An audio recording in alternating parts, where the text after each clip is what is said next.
wearing this Grand Seiko Omiwatari. So weird to see Christian's watch there, because it's exactly my watch. I am wearing a Grand Seiko Omiwatari, aka Grand Seiko 007. There's a specific lake in Japan that freezes over, and then the wind blows the snow. And the lore behind that is it's the gods that when the lake freezes over, they cross the lake in the snow. So that's Grand Seiko being Grand Seiko. Well, this is very clearly a watch story. I started Theo & Harris 3 years in, the company was making money. And then, you know, what happens right after moments like that, right? Where you realize everything is great, is your perspective shifts. You're no longer looking at the mountain, right? You are there and you are looking at the next one. I said, okay, logically, why is Theo & Harris successful? It's because I know how to sell watches. Okay, well, what if it's just that I know how to sell?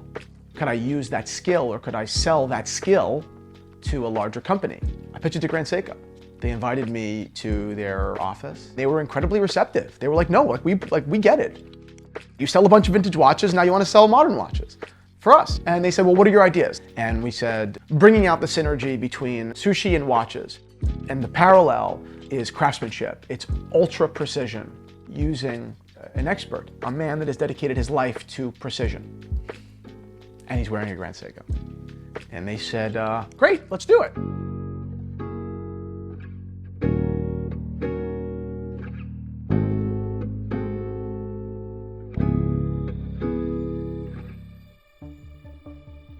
Something weird was going on in the world, and we didn't really know what it was yet, but it turned out to be COVID. And it was weird, like things were kind of closing.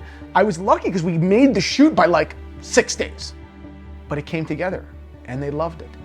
And they were so proud of the piece, and rightfully so. It was a great piece. And more importantly, it was the bedrock of the Theo & Harris creative development wing. It was the film that we went and sold all other films off of.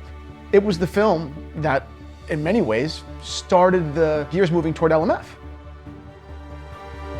There is something with every brand that is sellable in a poetic way, and then there is the most surface level ad you can possibly make. And I feel like everybody has a meter in their head where they see something and they're like, this is an ad, I don't care.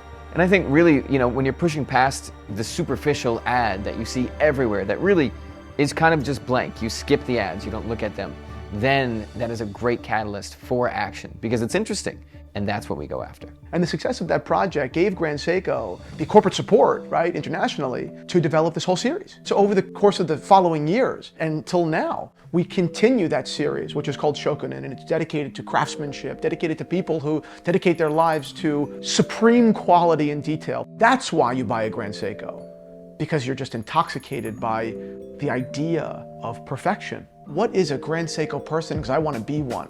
That's what we've leveraged with Grand Seiko. It's this idea of personal aspiration to be that caliber of human being. I am very proud working with Grand Seiko. I feel like the mutual appreciation that we both have for each other just makes our product get elevated every single time. We sat down with the highest people in the Grand Seiko corporate ladder and had dinner with them, and the first thing out of their mouth is, what can we do in general with our brand to bring it to the next level? And that showing of synergy is really unmatched. I got so lucky. They were led without ego. It's not what you see a lot of times in marketing.